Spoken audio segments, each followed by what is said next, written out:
Gaano karaming kotse meron kayo?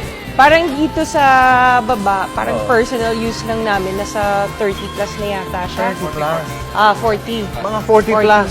Ano-anong klase mga sasakyan to? Usually gusto namin yung mga SUVs para kasi apat yung mga anak namin. Isang sakayan lang kami lahat. Parang nasa isang sasakyan kami. Nagagamit niyo ba lahat yan? Yun, hindi na Hindi. nga.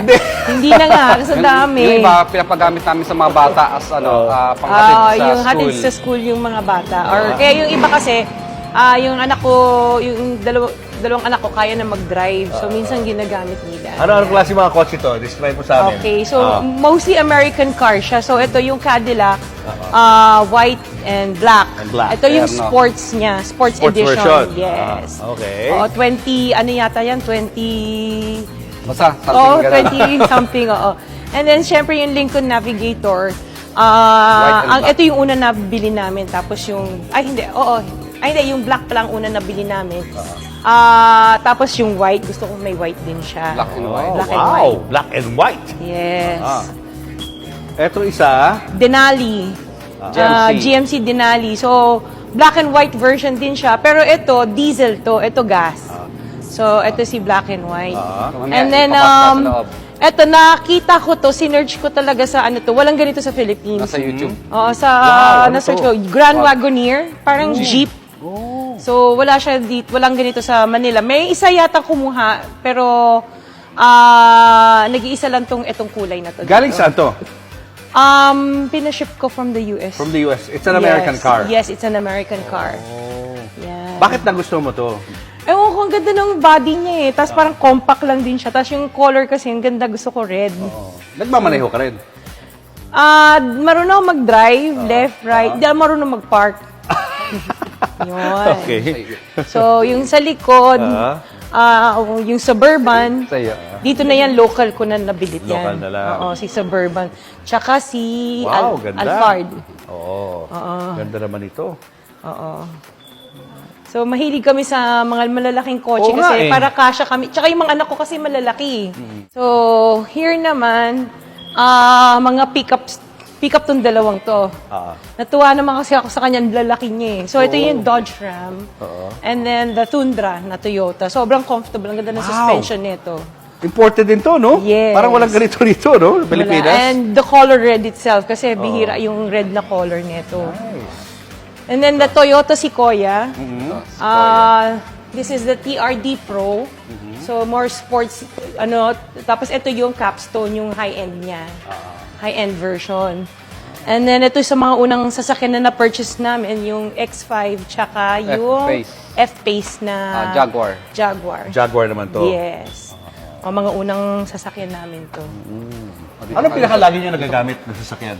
Yung Rolls. Dito tayo, dito. Di Ay, tayo, dito pala. Yan.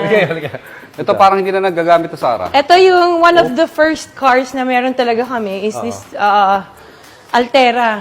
Ano na to, hindi na nag-reproduce to. So, Wala, ayan. isa sa pinakauna namin na Ito sasakyan. yung Hindi namin tinatanggal. GLS, Mercedes. Mercedes-Benz, GLS. One of the S-Class series ng Benz. SUV din siya, hanggang likod, 3 row siya. And then the Volvo XC90. Ito yung gustong-gusto ko na dati na unang bilhin. Nung nabili na namin siya, hindi ko na ginagamit. Ang anak ko, ewan ko, anak ko gumagamit nito. At least gagamit na rin pala. Yes. Kahit paano, oo. no? Yes. Napakaswerte naman ng mga anak nyo. Oo. And this is one of the most expensive purchases na kotse noon.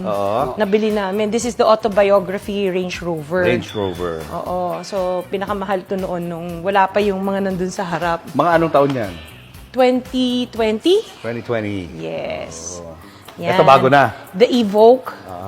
Oo. Gusto ko sana maliit lang. Tsaka yung kulay niya kasi gusto ko red. And then, Defender. Nakita ko to sa Dubai. No?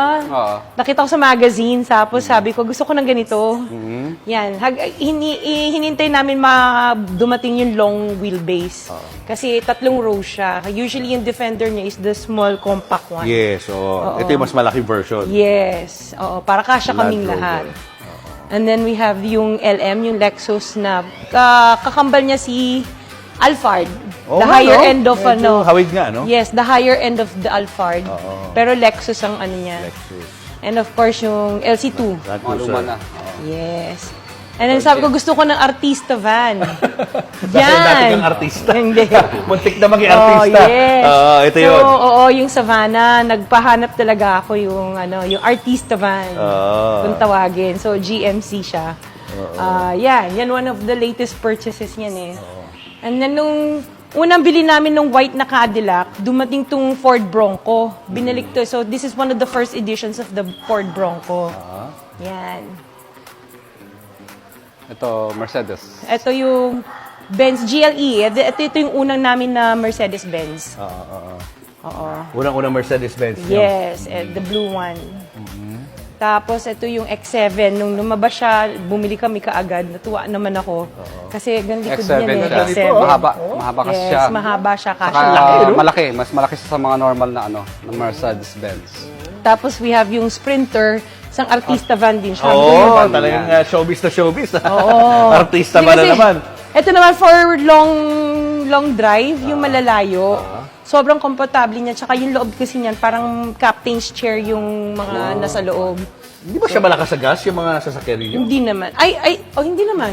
Puro mga lalaki eh, di ba? Hindi na namin maramdaman kasi paiba-iba nga ng sasakyan. Kaya hindi namin alam kung gaano kalakas kumonsumo. Ito naman, the Gladiator. This is my son's car birthday gift namin sa kanya to. Wow. So, pinalagyan niya ng kung ano accessories eh.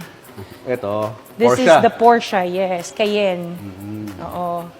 Sabi namin, gusto namin makaano ng medyo parang sporty, pero hindi namin nagagamit.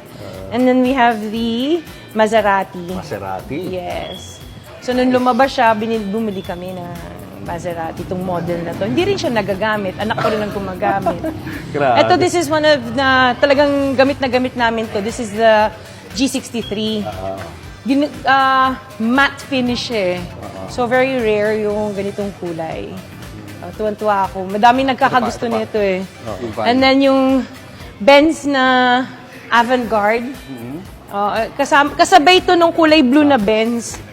One of the first maganda siya kasi may table sa loob. So pag hinatid yung mga bata or sundo, yung isa lalo yung panganay ko na nasa Mapua, yan ang ginagamit niya kasi pwede siya sulat or gawa ng homework habang nasa loob. Yes. Oo. Itong dalawang moon buggy, dadali namin sa farm namin to sa Batangas pag nagawa na. And then we have the Bentley. Wow. Yes. Look at this. Ito yung Ganda. Bentley. Itong binili ko to kasi kaya nagustuhan ko to. May wine glass din sa loob. May Nilalagyan ng decanter. wine. Yes. Social. Pero hindi naman namin nagagamit. So, ito. Ang inside niya naman, red and black. Ang ganda interior. rin, ha? Yes. O, yan. Oh. So, ito, sorry. Yan. Ayan. Nice. Yan. Very sporty ang loob. Yes. Ay, sorry. So, ito yung... Bakit hindi mo-open yung ilaw? Yan. Tapos, lumalabas sa sahig yung logo niya. Oo nga, no? Astig, oh. May logo ng Bentley. Pag so, para may projector siya. Oh, Yes. Nagpo-project siya ng logo sa floor. Yan, Ayun. ito naman, Oh my kaya siya na, gosh, may look at ano that. siya dito. Actually, champagne glass, nagkamali ako. So, yan. Champagne. Yan, pwede siya dyan. Tapos may champagne holder dito. Tapos pwede mo siya ilagay dito kasi nag-chill. So, sabay chiller din siya. So, pag Kasi ano, champagne dyan. yan, armrest lang siya pag ano. Social, no? Pag on a normal day. Oo. Para kang nasa first class na aeroplano. Yan. So, pwede siyang ibalik. Yan, isa sa mga reasons. Pag may kakaiba, yun yung... Oh, yun naman yun nag-attract yung sa'yo, gusto- no? Yes. Yung unique, no? Oo. Yan. Galing. And then we have the Maybach. Mercedes-Benz Maybach. Yung SUV version ng kinuha namin. Ate color niya, ganda, oh. Yes. Ayun. Ano siya, two-tone. Oo. Oo. So, ito, maganda din to. And then, of course, yung latest... Your favorite. Yes, our favorite is the Rolls. Rolls Royce. Yes, the Cullinan. Rolls Royce. This is the Cullinan. So, yung Cullinan, SUV siya ng Rolls Royce. Pero, ang kaya lang iupo nito sa likod, 3. And kaya ko to Ang liit binili. lang sa loob. Malaki siya. Oo. Kasi parang... For comfort siya eh. Ibig sabihin malawak yung Yes. pakikilusan mo. Upuan, no? Malaki. Yes.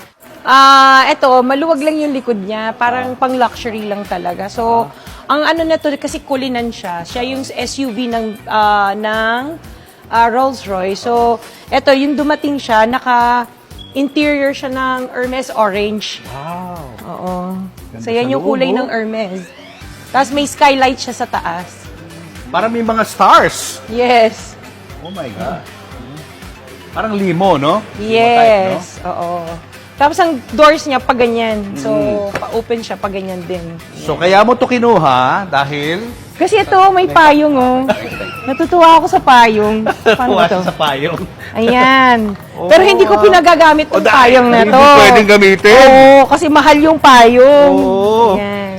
Ganda So, ito na. yung payong niya. So, tig-isang payong yan. Yes, on both sides. Ayun. So, yan yung Okay. feature niyang rolls na kaya ako siya nabili kasi tuwa ako sa payong siya. Tingnan natin kung gaano kaluwag. Ayun. Uy, maluwag nga. Laki ng legroom. Yes. Very comfortable sa loob. Tapos, meron pa siyang, ano ba to? Ang table niya. And may TV din siya. Yan. Yan yung ano nito. Features nitong kulinan. Magkano naman yung ganyan? Aha! Pagdating naman sa business, anong naitutulong nito pag nakitang marami kayong mga sasakyan? Yun nga, yung sa business side, syempre, your clients come here and nakita nila, pagpasok, pag nagpa-park sila dito, ang dami yung gandang ng kotse, kanina yan. Sa amin, lahat yan yung luxury car. So, they know that we have the capacity to execute a project. Parang ito, parang part of our resume. Kumbaga, pag nag-a-apply ng trabaho na ikaw kaya mo, may abilidad ka na gumawa na kasi may mga ganito kang sasakyan. Hindi siya, parang kasi sabi nila pag bumili ka ng kotse, parang expense masyado, tapos nagde-depreciate lang naman yan. Pero especially with these cars, yung ganito, itong dalawa, ito, alam ko mas tumataas ang presyo nila as time goes by. Saka nagagamit nyo nga rin sa inyong business, no? Yes, sobra. Guys, kasama na natin si Kuya Curly at Ate Sara Diskaya.